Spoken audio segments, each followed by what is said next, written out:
The Samsung Galaxy S24 is a great choice for Android fans with exceptional battery life, top-notch performance, and a sleek design that can stand up to some abuse. It's got almost enough features to be called ultra, instead packed into a smaller phone that's easy to pocket and use one-handed. It has all the new Galaxy AI and Google Circle to search features, as well as Samsung's aging and overcomplicated software. The cameras aren't as great as some competitors in this range, but it has more zoom than the iPhone 15, and Samsung gives you plenty of cool shooting modes to make your pics look great. With a promising of 7 years of Android updates, this could be the best affordable Galaxy S phone Samsung has offered in quite a while. Samsung is a perennial favorite when it comes to smartphone displays, and the Galaxy S24 is no disappointment, but it also isn't the clear winner in any aspect. I enjoyed reading web pages, playing games, and editing photos on the smaller screen, and even small text was legible and sharp. The screen was also plenty bright, even in outdoor sunlight, taking photos with the camera. Samsung is not giving us the sharpest display with the Galaxy S24, and it's odd for the company to fall behind a bit. The Google Pixel 8 and iPhone 15 both have a higher pixel density, making them technically sharper, though you might not notice the difference. The Galaxy S24 can get brighter than both of those phones, but OnePlus is pulling some 4500 nit magic out of its hat with the similarly priced OnePlus 12, so Samsung isn't the resounding brightness winner. Overall, I had no complaints about the display unless I'm truly nitpicking. In our official lab tests, the Galaxy S24 had a wider color gamut than any competitor. Samsung is still sticky about Dolby Vision HDR support, which is what Netflix favors, but HDR10 Plus content look great, and you can find that on every other major streamer. While I like carrying a smaller phone, the 6-inch display on the Galaxy S24 isn't quite big enough to hold all of Samsung's features. The H panel is turned on by default, and it takes up so much room on the side of the phone that it was easy to swipe it open accidentally when I just wanted to use a back swipe gesture. The quick panel also became more complex, and this makes it harder to read and use on the smaller Galaxy S24 display than it was on larger Samsung screens. Overall, more software simplicity would help show off that screen instead of bogging it down with icons and menu clutter. The good news about software on the Galaxy S24 is that it can do just about everything the Galaxy S24 Ultra can do, short of using the S Pen. The bad news is that it can do everything the Galaxy S24 Ultra can do and no less. Every bit of complexity often designed for the largest smartphone display possible is still present in the Galaxy S24. It's a mess. The Galaxy S24 is super powered, there is no doubt. There are big software features like Samsung DeX, which gives you a Chromebook-like interface when you plug your phone into an external monitor. There are also fine, granular controls over everything from battery and power management to Wi-Fi and networking to screen response and menus too. Well, everything. There is no end to what you can do with the Galaxy S24, and it is easy to get very lost. Samsung needs to simplify. There are too many features that are impossible to find, like wireless power sharing, which should let me charge my earbuds by setting the case on top of my Galaxy S24. Unfortunately, I can't find the button to make this happen, not without a treasure map and a pickaxe. The software problems are starting to feel like laziness. In setting up my Galaxy S24, I was excited when my older Samsung phone found the new S24 quickly and offered to transfer all of my stuff. This process quickly failed without warning, and I had to repeat it. After it failed the second time, I was asked on another screen to use Samsung Smart Switch, which somehow worked. Why not just start there? The first time I turned on the Galaxy S24, I needed to update a ton of apps in the Google Play Store, and the updates failed, then disappeared. I opened the Galaxy App Store and found a slew of updates there as well, even though there was no notification. My Galaxy was suddenly downloading strange Samsung software including a blockchain manager. I don't use anything blockchain at all. Then there are all the apps. There are too many apps from Samsung, too many apps from Google, and somehow even Microsoft gets its own folder. On a Samsung phone running a Google operating system? Good job, Microsoft. I hope it got what it paid for. All of this just feels lazy or cynical or both. It doesn't feel like Samsung has my best interest at heart from the moment I started using the Galaxy S24. It feels like the software is pushing me to do more, to buy more and use more.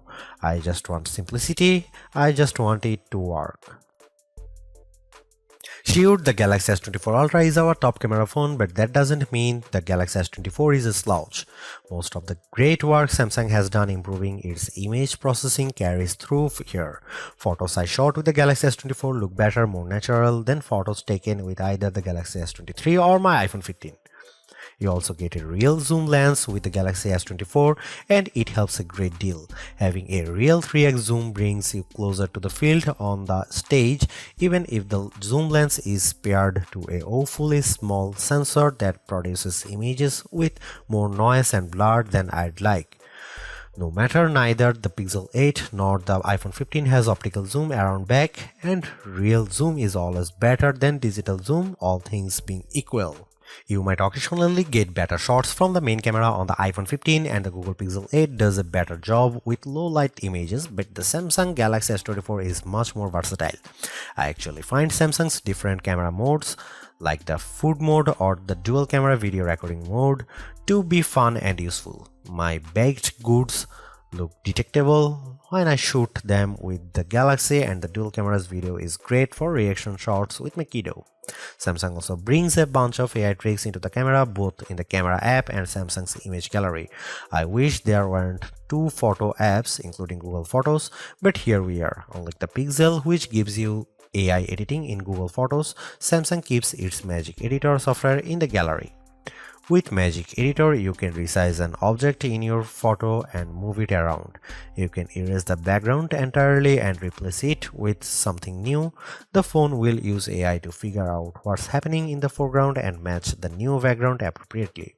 There is also a tool that adds more background to an image if you rotate it and end up with blank space. In practice, these are surprisingly useful. I like erasing spectators in the way when I am trying to see my kid on the field.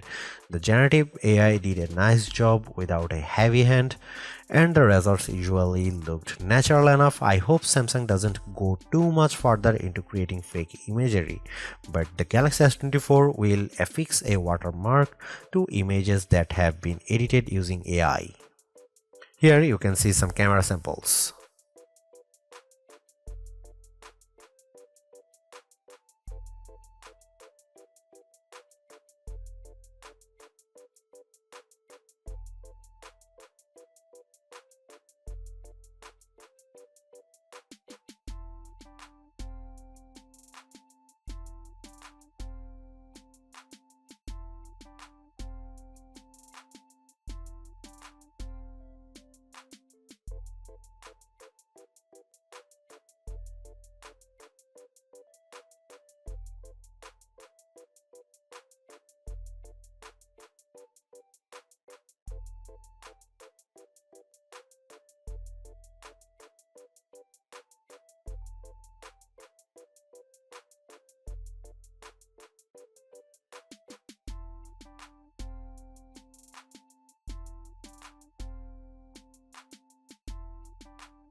Don't let the smaller size of the Galaxy S24 fool you. Samsung has given this phone the same powerful Snapdragon 8 Gen 3 for Galaxy processor found in the Galaxy S24 Ultra.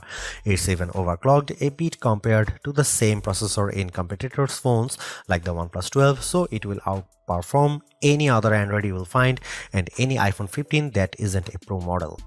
What can you do with that performance? You can play games like Call of Duty Mobile at the highest settings and still hit 60 FPS. You can run Adobe Lightroom and watch your photo edits happens in real time as you move the sliders. You can run Samsung DeX and open multiple windows on your monitor simultaneously. There's a ton of power packed into this phone. The only time I saw a real delay was when I used the new Google and Galaxy AI features. Holding down the home button to activate Google Circle to search took a few moments. In fact, I wasn't sure the feature was actually working at first because I wasn't patient enough waiting for it to start. Using Samsung's Galaxy AI features caused a similar delay. When I asked the keyboard to rewrite my text messages, there was a long pause. When I recorded a speech using the voice recorder, it could not transcribe on the fly like my Pixel 8 can, and there was a longer delay when I asked for a summary. It's too bad that Samsung has a performance leader that can beat a comparable iPhone, but the new AI features are the only thing that slows it down. It's unclear if this will get any faster with software updates, as the AI features are a mix of cloud services and on-device processing. There are bottlenecks with both. The Galaxy S24 Ultra technically outperformed the Galaxy S24, likely due to the extra RAM on board. The Galaxy S24 only ships with 8 GB of RAM installed, while the S24 Ultra comes with 12 GB.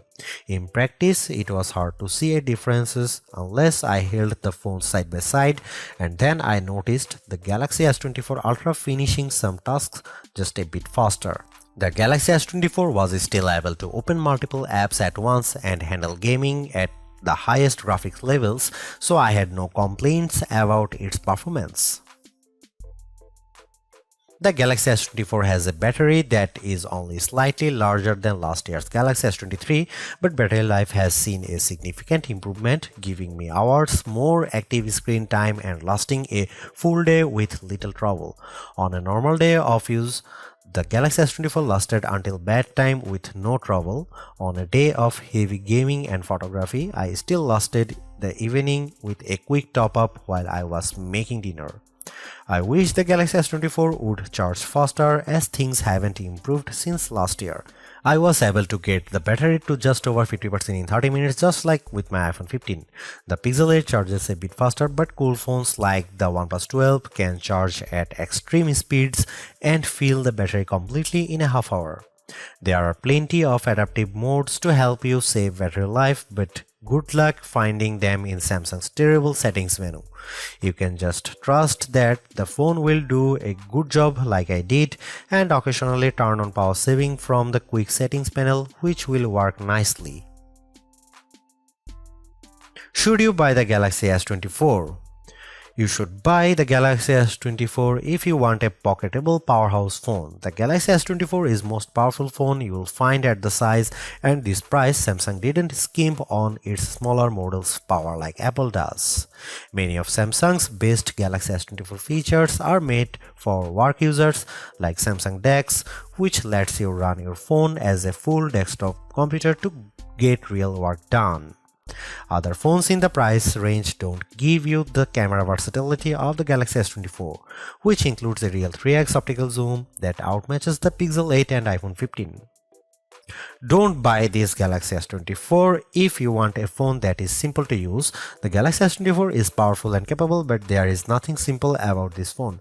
It is packed with features and many are turned by default, so there is a steep learning curve. All of your friends have an iPhone, then don't buy it. There are a lot of sharing features between iPhone users that make Apple's phone great, and it's worth considering if you don't want to be left out of the next name drop.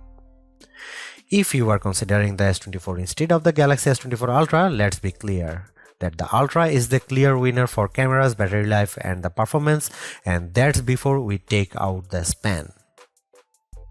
Even though the Galaxy S24 is the baby of the S24 lineup, it is still packed with power. If the larger sizes of the S24 Plus and S24 Ultra don't appeal to you, but you don't want to miss out on the latest and greatest that Samsung has to offer, then the S24 is still a good buy. Galaxy AI is one of the big selling points of the entire lineup, and though I wouldn't quite say it's the reason to upgrade, some of the AI features do come in handy. I am mostly referring to circle to search and the generative photo editing tools, but the live translate and interpreter features will also be handy in a specific situation. And while the camera hardware hasn't changed, the software behind the image processing has definitely been fine-tuned. It's better now, in my opinion, with less burned into your retinas, vividness, and more realistic hues. There is also a lot to like about the new Snapdragon 8 Gen 3 for Galaxy chip, especially power efficiency. Even though the S24 only has a 4000 mAh cell, it has great battery life, all things considered. Plus, the performance with Android 14 and One UI 6.1 is fast, snappy, and responsive enough for pretty much anything you throw at it. If you are due for an upgrade this year, the Galaxy S24 is a good phone on your shopping list. It's not a must-have upgrade if you already have a Galaxy S23, but if you are upgrading from an older model, there is a lot to like here. Thanks for watching, see you in the next one.